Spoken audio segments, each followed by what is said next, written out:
बच्चों, क्या आप लोगों को पता है कि एग्जाम में आरसी क्यों पूछा जाता है? आप सभी कहेंगे क्योंकि एग्जामिनर चेक करना चाहता है कि किसी पैसेज को पढ़ने के बाद हमें उसे कितना समझ पाए हैं। Yes, you are right. So now let's understand. Making amends was at the top of Prime Minister Narendra Modi's 24-hour visit to Kuala Lumpur over the weekend after he had cancelled a planned trip to Malaysia last year at short notice to attend the ASEAN Summit in October 2025. प्रधानमंत्री नरेंद्र मोदी ने last year Malaysia की planned trip को cancel कर दिया बहुत short notice पे, ताकि वो आसियान की बैठक को अक्टूबर 2025 में अटेंड कर पाए, उसमें शामिल हो पाए। मेकिंग अमेंड्स, इसमें सुधार करने के लिए या सुधार करते हुए प्राइम मिनिस्टर नरेंद्र मोदी की 24 घंटे की कुआलालंपुर विजिट को टॉप पर रखा गया या टॉप पर थी। और जो ये विजिट थी वो ओवर द वीकेंड थी। सो ओवर द वीकेंड का क्या मतलब हुआ? सैटरडे और संडे की ड्यूरेशन में थी, 24 आवर्स की थी। लेकिन क्लियर हुआ? तो देखो बच्चों, ओवर एक प्रीपोजिशन ऑफ टाइम है, हम सबको पता होना चाहिए। और ओवर सिर्फ ड्यूरेशन के लिए या स्पैन ऑफ टाइम के लिए यूज होता है, पॉइंट ऑफ टाइम के लिए नहीं। ठीक है, मतलब आप इसे सिर्फ ड्यूरेशन के लिए ही यूज करते हैं। और यहाँ पर क्यों यूज किया गया है? क्योंकि बात ड्यूरेशन की हो रही है, वीकेंड यानी कि सैटरडे और संडे की ड्यूरेशन की बात हो रही है, 24 घंटे के लिए विजिट हुई है, इसकी बात हो रही है। कुआलालंपुर मलेशिया की कैपिटल है। और अमेंड का मतलब होता है, मेकिंग अमेंड्स का मतलब होता है भूल में सुधार करना। यहाँ पर ये क्या है? यहाँ पर ये वर्ब है, मेकिंग अमेंड्स। हमसे जो गलती हुई उसमें हम सुधार कर रहे हैं, कोई नुकसान हुआ उसको हम पूरा करने की कोशिश कर रहे हैं, कंपेंसेट करने की कोशिश कर रहे हैं। तो बेसिकली देखो, आप अमेंड वर्ड को पढ़ के एक वर्ड आपको याद हो रहा होगा, amendment. Making amends it was a verb, लेकिन अमेंडमेंट्स एक नाउन है। और इसका मतलब क्या होता है? संशोधन करना। संशोधन हम किस में करते हैं? हम कॉन्स्टिट्यूशन में संशोधन करते हैं, या गवर्नमेंट जो पॉलिसीज बनाती है, जो डिप्लोमेटिक पॉलिसीज होती हैं, उनमें क्या किया जाता है? अमेंडमेंट किया जाता है। लेकिन संशोधन शब्द को अलग अलग जगह पर जब यूज करते हैं तो उसके लिए अलग वर्ड का इस्तेमाल किया जाता है। फॉर एग्जाम्पल, अगर हमें बजट में संशोधन करना हो तो बजट अमेंडमेंट नहीं बल्कि बजट में रिवीजन किया गया, ये बोला जाता है।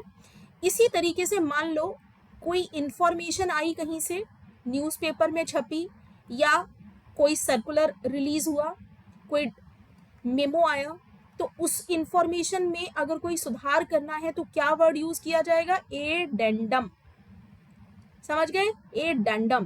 तो अमेंडमेंट वर्ड को अलग अलग जगह पे जो यूज किया जाता है तो उसके जो वर्ड्स हैं वो भी चेंज हो जाते हैं। बजट के लिए रिवीजन, इंफॉर्मेशन के लिए एडेंडम, और कॉन्स्टिट्यूशन और पॉलिसी में चेंज करने के लिए अमेंडमेंट वर्ड का यूज किया जाता है।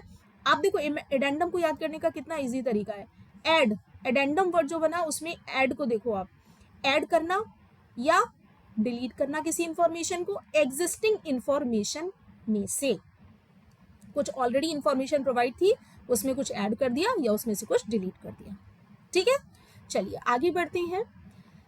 अब देखो, आसियान समिट की यहाँ पर बात की गई है। ये क्या है? साउथ ईस्ट एशियन नेशन का एसोसिएशन है, और समिट का मतलब होता है मीटिंग या बैठक। As a result, Mr. Modi said that he made Malaysia his first destination abroad in this year. तो इस न्यू ईयर में नरेंद्र मोदी जी ने कहा कि इस नए साल में मैं जो भी फॉरेन विजिट करूंगा उसमें सबसे पहली डेस्टिनेशन मलेशिया होगी। तो ये सारे वर्ड्स देख लो, मेकिंग अमेंड्स, कंपेंसेट और make up for wrong doings. ठीक है, मैंने आपको बताया। और एक देखो, एक और इंटरेस्टिंग चीज है, मेंड्स। इसी अमेंड में से अगर ए हटा दो, ए एज अ प्रीफिक्स हटा दो, तो क्या बच जाएगा? मेंड। मेंड का मतलब होता है मरम्मत करना, रिपेयर करना। मेंड माई शू एक पोएम है ना, नर्सरी पोएम। पोएम क्या बोलती है ये? कॉबलर कॉबलर मेंड माई शू, रिपेयर। रेनोवेट करना, ठीक है, रिपेयर और रेनोवेट करना, मेंड करना, टूटी फूटी चीज की मरम्मत करना। एट शॉर्ट नोटिस मतलब बहुत कम समय की पे आपने नोटिस दिया, चीज होने वाली थी, 10:30 बजे मेरी मीटिंग थी और आपने नोटिस मुझे 10:08 या 10 देखो यहाँ पे 12 पर दिया है आपने मुझे नोटिस, तो that notice will be called short notice. Destination, landing place और टर्मिनस, यहाँ पर प्राइम मिनिस्टर ने क्या बोला कि सबसे पहली जो मेरी डेस्टिनेशन होगी नए साल में वो मलेशिया होगी, ठीक है। तो डेस्टिनेशन मतलब लैंडिंग प्लेस, जहां पर मैं लैंड करूंगा, ठीक। आगे बढ़ते हैं। His talks with Malaysian Prime Minister Anwar Ibrahim, who had visited India in 2024, resulted in MOUs with plans to strengthen ties. उनकी Malaysian prime minister Anwar Ibrahim के साथ जो भी बातें 2024 में अनवर इब्राहिम द्वारा इंडिया की जो विजिट की गई उसके फलस्वरूप हुई या उसमें जो बातें हुई वो मेमोरेंडम ऑफ अंडरस्टैंडिंग में बदल गई, ठीक है। उसके फलस्वरूप बहुत सारे मेमोरेंडम ऑफ अंडरस्टैंडिंग साइन किए गए दोनों कंट्रीज द्वारा, जहां पर दोनों देशों के बीच टाइज यानी कि संबंधों को मजबूत करने की योजना भी बनाई गई। तो इन एमओयूज का प्लान क्या था? इन एमओयूज का प्लान दोनों देशों के बीच संबंधों को मजबूत करना था। There was some strain in India Malaysia ties in 2025 to का मतलब हो गया पहले भी प्रेशर, स्ट्रेन दोनों देशों के संबंधों के बीच में रहा है, लेकिन 2025 में भी वो ऐड हो गया, जो स्ट्रेन था वो और ऐड हो गया। टू का मतलब होता है पहले से कोई चीज एग्जिस्ट कर रही है और इंडिया मलेशिया टाइज जो है वो 2025 में कोई और चीज हुई ऐसी जिससे स्ट्रेन बढ़ गया। Although Malaysia condemn the Pahalgam terror attack, हालांकि मलेशिया ने पहलगांव में टेरर अटैक जो हुआ था इंडिया में उसकी उसने आलोचना की है, निंदा की है, ठीक है, क्रिटिसाइज किया है, उसे कंडेम किया है। Mister Ibrahim had called for a full and thorough inquiry, लेकिन मिस्टर इब्राहिम ने फुल पहलगाम टेरर अटैक में एक कंप्लीट और माइन्यूट इंक्वायरी होनी चाहिए ऐसा डिमांड भी किया है। अच्छा, इंक्वायरी किस चीज की होनी चाहिए कि किन लोगों ने ये पहलगाम टेरर अटैक किया था, हु वर द क्रिमिनल्स और who were the wrong doers, ये पता लगाया जाना चाहिए। And also for de escalation, उन्होंने इंडिया और पाकिस्तान के बीच में बढ़ती हुई टेंशन को कम करने के लिए भी कहा। कॉल्ड फॉर का मतलब डिमांड करना, रिक्वेस्ट करना कि दोनों देशों के बीच में जो टेंशन बढ़ रही है उसे भी कम करना चाहिए। And meaningful dialogue between India and Pakistan, और इंडिया और पाकिस्तान के बीच में मीनिंगफुल डायलॉग होने चाहिए, यानी अर्थपूर्ण वार्ता या बातचीत होनी चाहिए। परपिट्रेटर्स का मतलब होता है those people who are committing crimes और the wrong doors, the criminals, culprits, ठीक है। डी एस्केलेशन, देखो इंडिया और पाकिस्तान के बीच में जब युद्ध हुआ तो कंडीशन क्या हुई, एस्केलेट हुई, यानी कि कंडीशन जो थी वो बढ़ गई। दोनों देशों ने अपने अपने बॉर्डर पर क्या कर दिया, अपने जवानों को तैनात कर दिया, तो कंडीशन क्या हो गई, एस्केलेट हो गई। और डी का मतलब ऑपोजिट होता है, रिड्यूस करना, रिड्यूस करना हो गया। अब जैसे कि मान लीजिए कि आपने कस्टमर केयर में अपनी कंप्लेंट दी, ठीक है, सबसे पहले आप किसके पास गए, मैनेजर के पास। मैनेजर ने आपकी कंप्लेंट नहीं सुनी तो आपने क्या किया, उस प्रॉब्लम को एस्केलेट कर दिया, यानी और ऊपर लेकर गए, आपने बढ़ा दिया। मैनेजर से सीनियर मैनेजर के पास गई वो प्रॉब्लम, तो क्या हो गई, वो प्रॉब्लम एस्केलेट हो गई, यानी बढ़ गई।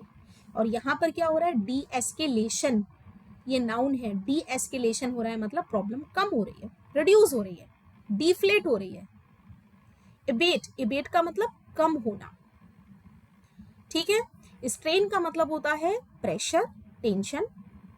और मैंने अभी आपको यहाँ बताया है कि मलेशिया ने कॉल किया कि दोनों देशों के बीच में जो युद्ध की स्थिति है उसको रिड्यूस करना चाहिए, दोनों देशों को आपस में मीनिंगफुल डायलॉग में एंगेज होना चाहिए, और जिन लोगों ने पहलगाम में टेरर अटैक करवाए हैं उनका फुल, कंप्लीट और माइन्यूट इंक्वायरी होनी चाहिए। तो मतलब क्या हुआ, यहाँ मलेशिया ने क्वेश्चन रेज कर दिया है कि इंडिया जो कह रही है कि पाकिस्तान ने अटैक करवाया है उसमें हमें डाउट है, ठीक है।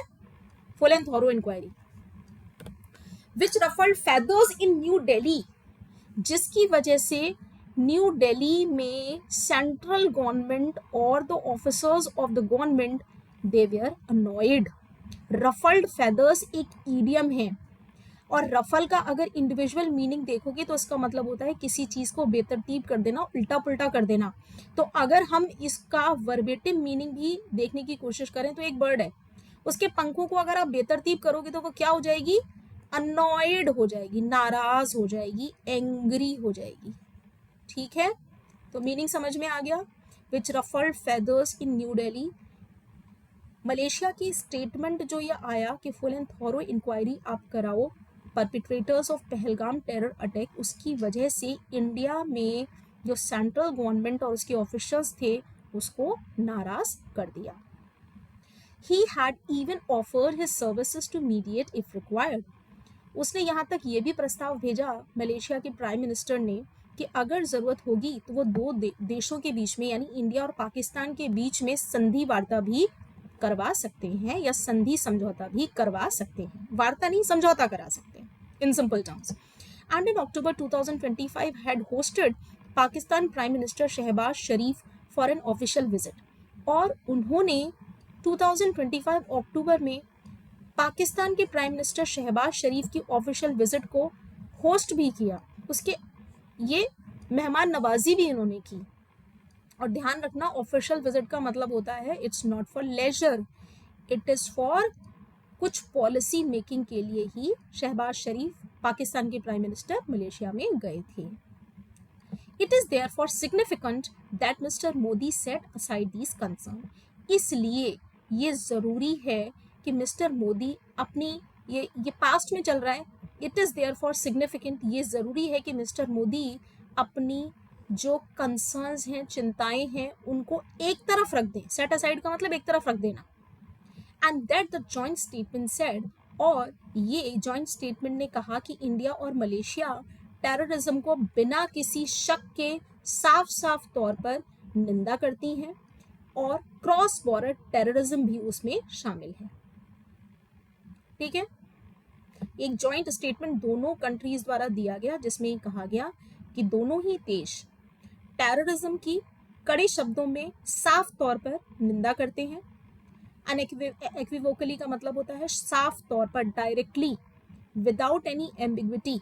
ठीक है, और उसमें क्रॉस बॉर्डर टेररिज्म भी शामिल है। तो देखो ये जो वर्ड है ना, दो वर्ड से मिलकर बना अन, और आपको पता है कि अन लगाने से वर्ड का जो मीनिंग होता है वो उल्टा हो जाता है।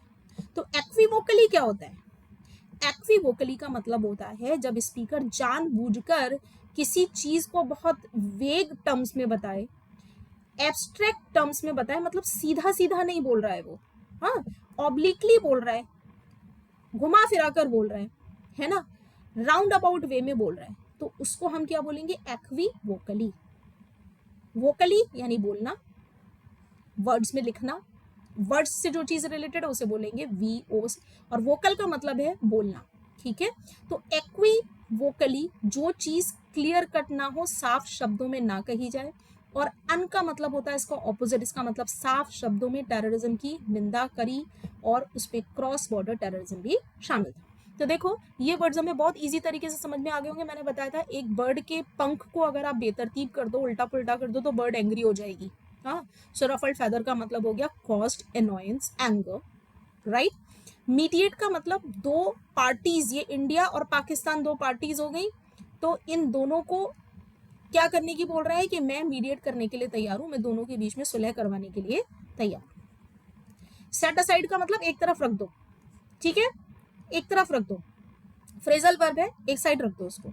अनएक्विवोकली, एक्विवोकली का उल्टा, एक्विवोकली का मतलब होता है बिल्कुल वेग टर्म में क्लियर कट ना बताना, और अनएक्विवोकली का मतलब होगा एब्सोल्युटली, कैटेगोरिकली, क्लियर कट तरीके से, एक्सप्लिसिटली बताना।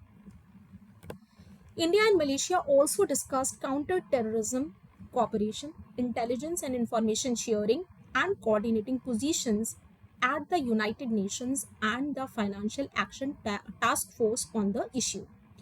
तो ये बोल रहे हैं कि इस इश्यू पर इंडिया और मलेशिया ने काउंटर टेररिज्म, टेररिज्म को काउंटर करने के लिए एक दूसरे का सहयोग करना, इंफॉर्मेशन या इंटेलिजेंस जो भी नॉलेज मिलेगी वो शेयर करना या एक दूसरे को देना, इंफॉर्मेशन शेयरिंग सेम, टेररिज्म से रिलेटेड जो भी सूचना मिलती है उसको आपस में एक दूसरे के साथ साझा करना, एंड कोऑर्डिनेटिंग पोजिशंस का मतलब है दोनों कंट्रीज के बीच में जो भी पॉलिसीज होंगी उन्हें अलाइन करना, एडजस्ट करना, ठीक है, उनको भी डिस्कस किया यूनाइटेड नेशन में और FATF के पटल पर या FATF पर, ठीक है। इन सभी मुद्दों को दोनों देशों ने इन जगहों पर डिस्कस किया। Other important decisions were N MOU on semiconductor. MOU memorandum of understanding को बोलते हैं। ये एक पॉलिसी डॉक्यूमेंट होता है जो बताता है कि दोनों देशों के बीच में किन चीज़ों को लेकर अंडरस्टैंडिंग हुई है, समझौता हुआ है या कोई पॉलिसी या अग्रीमेंट साइन हुआ है। और मेमोरेंडम का मतलब होता है याद दिलाने वाला डॉक्यूमेंट, ठीक है। सो इसे मेमोरेंडम ऑफ अंडरस्टैंडिंग क्यों बोलेंगे कि हम दोनों के बीच में जो भी चीज़ों पर समझौता हुआ था इस डॉक्यूमेंट को खोलो और उसे याद कर लो, ठीक है, कभी नहीं भूलेंगे अब आप। तो ये बोल रहा है अदर इंपॉर्टेंट डिसीजंस वर एन MOU। इन मुद्दों के अलावा भी दूसरे मुद्दे जिन पर डिस्कशन या बातचीत हुई वो क्या थी, सेमीकंडक्टर थे। Building on cooperation between IIT Madras global and the advanced semiconductor academy of Malaysia.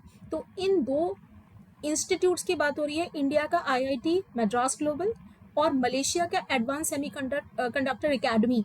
इन दोनों के बीच में कॉपरेशन को बनाने पर भी बातचीत हुई थी, ठीक है।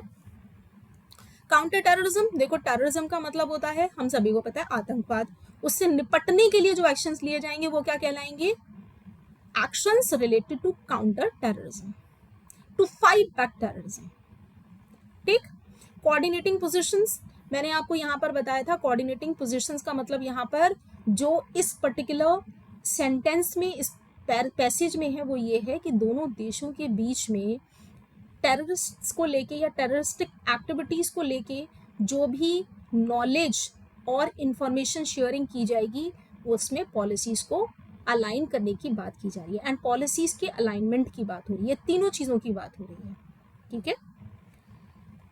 देखो ये क्या कर रहे हैं, अलाइन करने की कोशिश कर रहे हैं, जिक्सॉस के पीसेस लेके बैठे हुए हैं और क्या कर रहे हैं, इनको अलाइन करके एक पीस बनाने की कोशिश कर रहे हैं। So building ties in trade, defense, energy and digital technologies were highlighted by the two sides.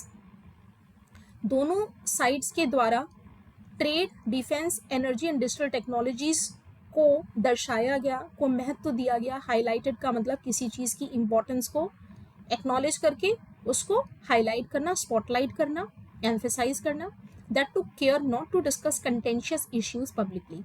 और इसमें भी ये बहुत ध्यान रखा गया, सावधानी बरती गई कि दोनों कंट्रीज़ के बीच में जो भी बहस के मुद्दे हैं उनको पब्लिकली यानी सार्वजनिक तौर पर डिस्कस ना किया जाए, जैसे कि such as the continued stay of preacher Zakir Nayak wanted in India on UAPA charges। जैसे कि एक धर्म गुरु जो हैं जाकिर नायक, वो कंटिन्यूड स्टे मतलब लंबे समय से रह रहे हैं मलेशिया में, और जो कि इंडिया में UAPA के चार्जेस में वांटेड हैं। UAPA बोलते हैं अनलॉफुल एक्ट्स प्रिवेंशन एक्ट। मतलब आप जो भी अनलॉफुल एक्टिविटी कर रहे हैं, इलीगल एक्टिविटी कर रहे हैं, उसके चार्जेस जाकिर नायर के ऊपर लगाए गए। कोई इस्लामिक फाउंडेशन को रन करते हैं तो इनके ऊपर मतलब भाषण के आधार पर ये जनता को भड़काने का काम कर रहे हैं, इस तरीके के चार्जेस इनके ऊपर लगाए गए। पर इंडिया में ये वांटेड हैं, तो ये भागकर मलेशिया चले गए और लगातार वहीं पर रह रहे हैं। तो इंडिया ने और मलेशिया ने दोनों ने ही जो आपसी झगड़े के मुद्दे थे उनसे बचने की कोशिश करी, उनमें सावधानी बरती है कि हमारे बातचीत के बीच में ये डिस्कशंस नहीं आने चाहिए। The two sides also sidestepped the differences over multilateral issues. और दोनों ही देशों ने, दोनों ही पक्षों ने जो मल्टीलैटरल इश्यूज पर दोनों के मतभेद थे उनको भी दरकिनार कर दिया। तो देखो कैसे साइड स्टेप कर रहा है जूजी। ही यहाँ पर बीच में एक हर्डल है, तो उससे बच के निकलने के लिए ये रास्ता इसने अपनाया है, तो इसे क्या बोलेंगे, साइड स्टेप करना, दरकिनार करना, इग्नोर करना, ठीक है, गोल घूम के निकल जाना, अवॉइड करना, ठीक।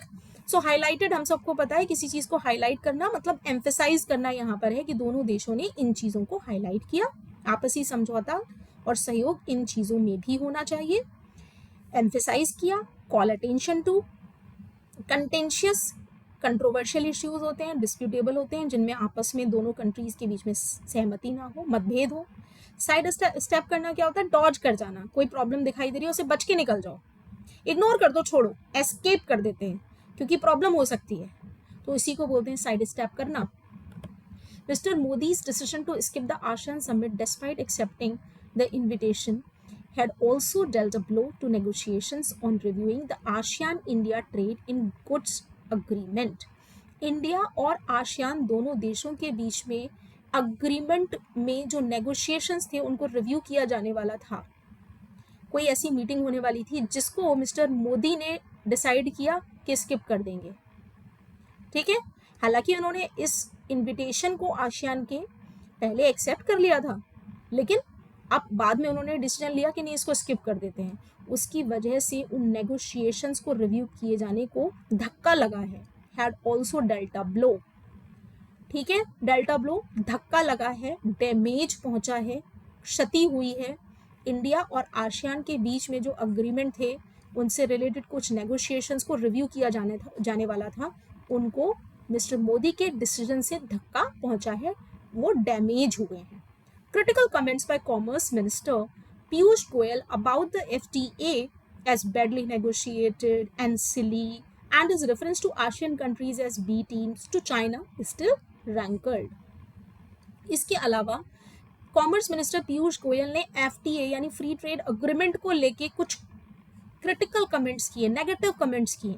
क्या नेगेटिव कमेंट्स किए कि ये जो अग्रीमेंट था वो बैडली नेगोशिएटेड था, मतलब सही तरीके से नेगोशिएशंस नहीं किए गए, समझौते नहीं किए गए, मूर्खतापूर्ण था, और उनका ये रेफरेंस कि आसियान कंट्रीज चाइना के कंपैरिजन में बी टीम है, आसियान के जो कंट्रीज हैं वो चाइना के कंपैरिजन में बी टीम्स हैं, वो अभी भी आसियान कंट्रीज को रैंकल कर रहा है, अपसेट कर रहा है, अनॉय कर रहा है, ठीक है। आसियान में नहीं गए, और जो कॉमर्स मिनिस्टर था उन्होंने ये सारे जो नेगेटिव कमेंट्स किए हैं उसकी वजह से आसियान कंट्रीज अभी भी अपसेट है। तो देखो रैंकल्ड, यहाँ पे मैंने बताया this man is continuously playing guitar and this man is being rankled, this man is being rankled, कानों पे हाथ रख के बचने की कोशिश कर रहा है, लगातार अपसेट हो रहा है, ठीक है। डेल्टा ब्लो का मैंने मतलब अभी आपको बताया था कि प्राइम मिनिस्टर आसियान की मीटिंग को जो उन्होंने स्किप किया उसकी वजह से जो नेगोशिएशंस को रिव्यू करने वाले थे हम, इंडिया और आसियान ट्रेड अग्रीमेंट की नेगोशिएशंस को, वो उनको धक्का पहुंचा है, डैमेज हुई है। Mr. Modi's visit was an important reminder of India's commitment even as New Delhi moves ahead with FTAs with Europe and US. अब ये बोल रहे हैं कि ठीक है, मान लेते हैं कि इंडिया आगे बढ़ चुका है अपने फ्री ट्रेड अग्रीमेंट्स यूरोप और यूएस के साथ करके, लेकिन इंडिया की अभी भी आसियान को लेके कुछ कमिटमेंट हैं। मोदी की विजिट इस चीज को याद दिलाती है, एक इंपॉर्टेंट रिमाइंडर है इस चीज का कि इंडिया अभी भी, इंडिया की कमिटमेंट है आसियान को लेकर। India will chair the BRICS summit later this year, इस साल में बाद में इंडिया ब्रिक्स की समिट को चेयर करेगी। चेयर का मतलब क्या होता है, प्रिसाइड करेगी, चेयरपर्सन बनेगी इंडिया, ठीक है। In the joint statement, India merely noted Malaysia's aspirations to become a member. लेकिन joint statement जो रिलीज हुआ उसमें इंडिया ने ओनली, merely का मतलब होता है ओनली, इंडिया ने क्या कहा कि मलेशिया की इच्छा ब्रिक्स का सिर्फ मेंबर बनने की है, ठीक है। इंडिया ने स्टेटमेंट में ये चीज नोट की है कि मलेशिया की एस्पायरेशंस या डिजायर्स या जो विल है वो ब्रिक कंट्री का एक मेंबर बनने की इच्छा मात्र है। Mr. Ibrahim will be invited as Malaysia is a BRICS partner country, while Indonesia has become a member. अब ये बोल रहे हैं कि मिस्टर इब्राहिम को ब्रिक्स के पार्टनर कंट्री के बतौर इनवाइट किया जाएगा, जबकि इंडोनेशिया ऑलरेडी मेंबर बन चुका है, हैज बिकम बन चुका है। और पार्टनर कंट्री का मतलब क्या हुआ कि ये मेंबर नहीं बना है, मलेशिया ब्रिक्स का मेंबर नहीं है। ठीक है, चेयर का मतलब मैंने आपको बताया, देखो this woman she is leading the meeting, so she is presiding the meeting, she is chairing the meeting. Clear हो गया? एस्पायरेशंस का मतलब क्या होता है, आप सभी क्या कर रहे हो, आप सबकी एस्पायरेशंस क्या है? To crack the exam and to grab the seat और to grab a government job, यही एस्पायरेशंस है आप सबकी, desire, hope, wish. Mr. Modi's visit, which was welcomed warmly by Mr. Ibrahim, made us lead to closer coordination. इसलिए mister Modi की जो visit है, जिसको मिस्टर इब्राहिम ने बहुत गर्मजोशी से स्वागत किया, उससे बहुत दोनों देशों के बीच में बहुत क्लोज कोऑर्डिनेशन सहयोग हो सकते हैं, but also lay the ground for closer ties between India and the ASEAN region. लेकिन इससे इंडिया और आसियान रीजन में जो कंट्रीज हैं उनका ग्राउंड भी और ज़्यादा क्लोज हो जाएगा, मतलब एक ऐसा ग्राउंड तैयार हो जाएगा, एक ऐसा ग्राउंड तैयार हो जाएगा जिसमें इंडिया और आसियान कंट्रीज के बीच में जो टाइज हैं, संबंध हैं, वो और ज़्यादा क्लोज और इंटीमेट हो जाएंगे। In terms of their shared geographies, किन किन टर्म्स में? क्योंकि इंडिया और आसियान नेशंस हैं, वो ज्योग्राफी को शेयर करते हैं। दिस मीन्स व्हाट, हम सब एशियन हैं, हम सब एशिया कॉन्टिनेंट को शेयर करते हैं। ठीक है, आसियान के सारे कंट्रीज और इंडिया सब एशिया में लाई करते हैं। And in dealing with the larger changes in the world, और यही नहीं, हम वर्ल्ड में जो बहुत बड़े बड़े चेंजेस आ रहे हैं उनसे निपटने में भी हम लोग क्लोज आ जाएंगे। ठीक है, चलिए स्क्रीन को पॉज करते हुए बढ़िए, अपने आंसर्स को सिलेक्ट कर लीजिए, उसके बाद आकर देखिए। What was the primary purpose of PM Modi's visit to Malaysia? क्या पर्पस था भाई? डायरेक्ट आंसर है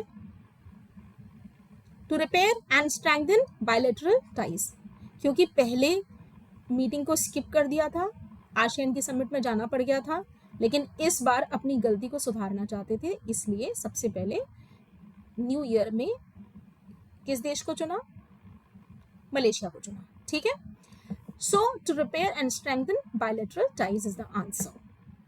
Why was India Malaysia's relations strained in 2025? क्यों हुए थे? मैंने आपको बताया था ना, एक वर्ड ruffled feathers यूज करके, क्योंकि मलेशिया ने जो स्टेटमेंट दिया कि पहलगाम टेरर अटैक की एक थॉरो इंक्वायरी होनी चाहिए, उसकी वजह से सेंट्रल गवर्नमेंट ऑफिशियल्स नाराज हो गए थे कि इंडिया क्लियरली बोल रहा है कि पाकिस्तान बैक्ड अटैक है, लेकिन फिर भी मलेशिया कह रहा है कि इंक्वायरी कराओ किसने किया है।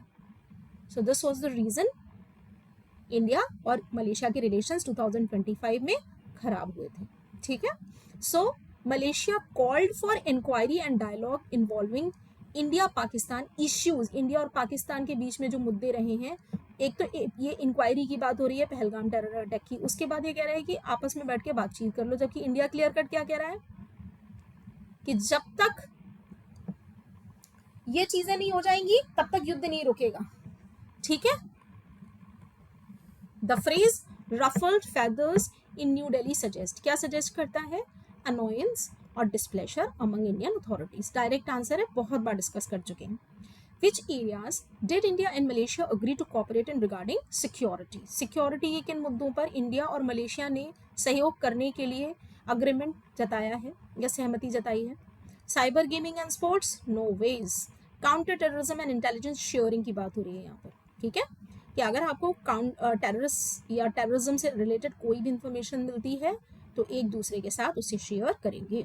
ठीक है, स्क्रीन को पॉज करके आंसर्स वर्कआउट कर लीजिए। What was the significance of mentioning cross border terrorism in the joint statement?